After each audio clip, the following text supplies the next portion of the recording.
Good evening, welcome to my channel. I'm going to start with a tiny bit of good news. The traffic on this channel has recently doubled.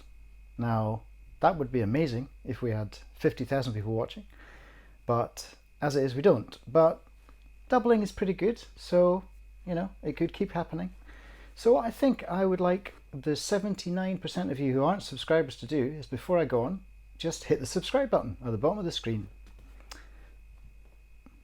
Go on, I'm waiting. I can wait all day if necessary. Okay, fair enough. Maybe next time. But anyway, I don't have a short story based on random words. In fact, I have a novel extract. And this is hot off the press. Now, quite a few weeks ago, I read the prologue to a new novel called Legion, based on an old screenplay which I've had sitting around in a drawer for far too long. So before you listen to this, you really ought to go back and play the prologue sneak preview of Legion and then come back here. But for all those who have done so, or I mean, it's not essential, it's a prologue. You could just start here, but you'll gain a more rounded understanding of what I'm trying to do if you listen to the prologue first. So anyway, this is Legion, Chapter 1. AD 106, Dacia-Moesia border. He thought he'd never feel this way again, and it was a disquieting admission. General Gaius Aurelius of the 12th Legion, his left shoulder aching from that morning's combat training, strode through the encampment, listening to the massed chaos of an army in preparation. Laughing voices, the clash of swords in practiced bouts, the ripple and snap of canvas and the whispering of the dark wood, which hung over them like a funeral veil. Although it was only half an hour after sunset, most of the oil lamps had been lit at the doorways of each tent, filling the valley floor like 100 score of gold buttons. They studded a field of inky darkness beneath a dark blue sky, through which pinpoints of starlight gleamed.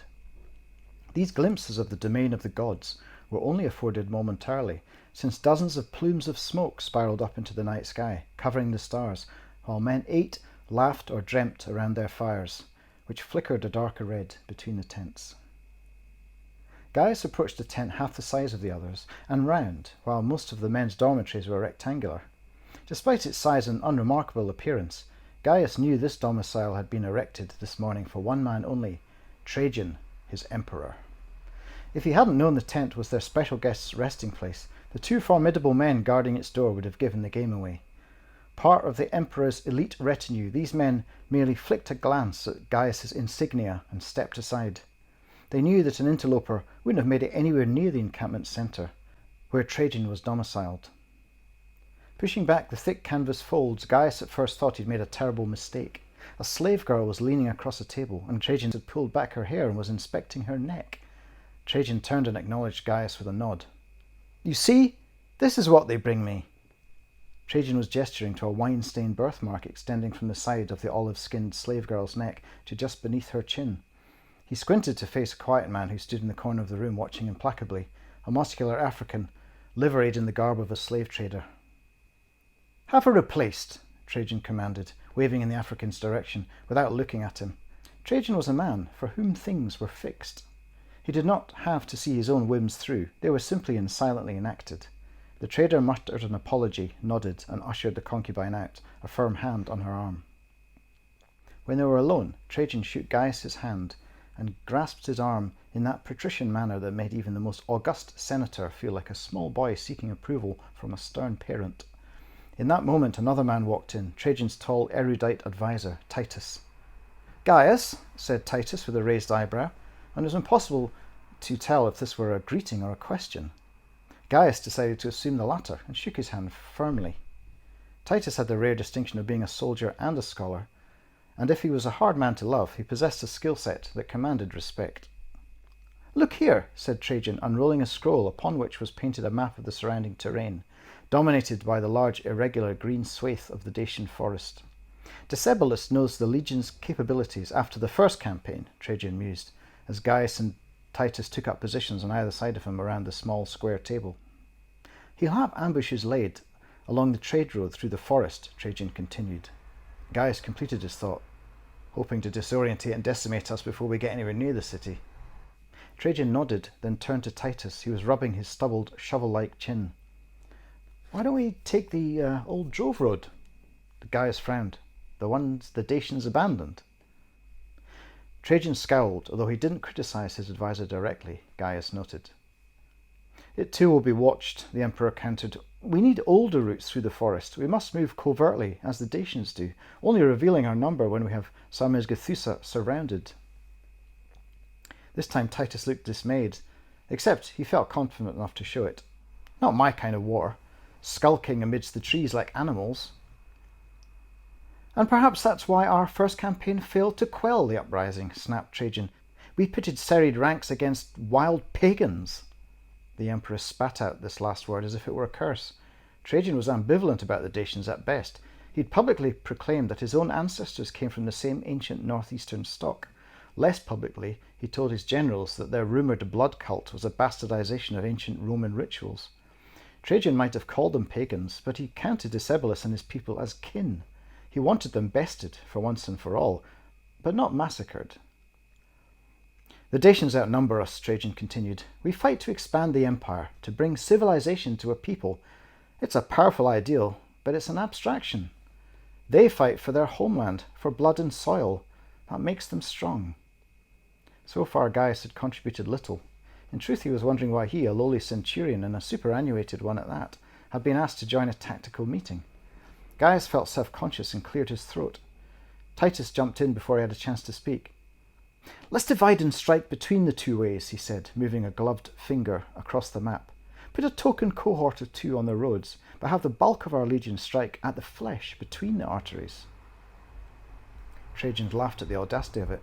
"Very good, Titus, but an operation like that requires a delicate knife."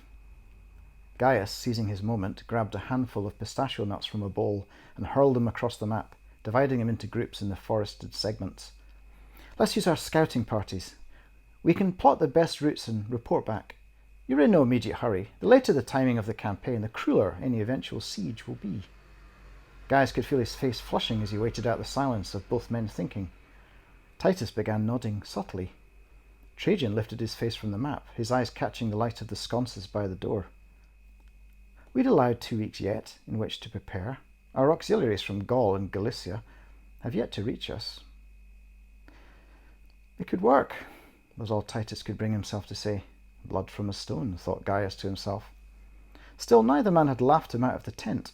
Perhaps he'd have a chance to redeem himself after all.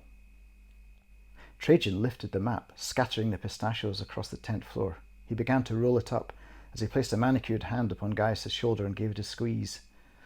"Titus," Trajan said, "assemble my generals." The emperor had a commanding tone he used when he was making it clear that your presence was no longer required. He just directed it at Titus. The man looked slightly taken aback, but bowed and made his way out of the tent with scarcely a look back towards Gaius. Trajan picked up a stray pistachio from the table, cracked it into his mouth, and threw the shells into a nearby goblet. A metallic tinkle punctuated the suspenseful moment. "And Gaius," said Trajan with just a hint of a smile, "make sure you select your very best men."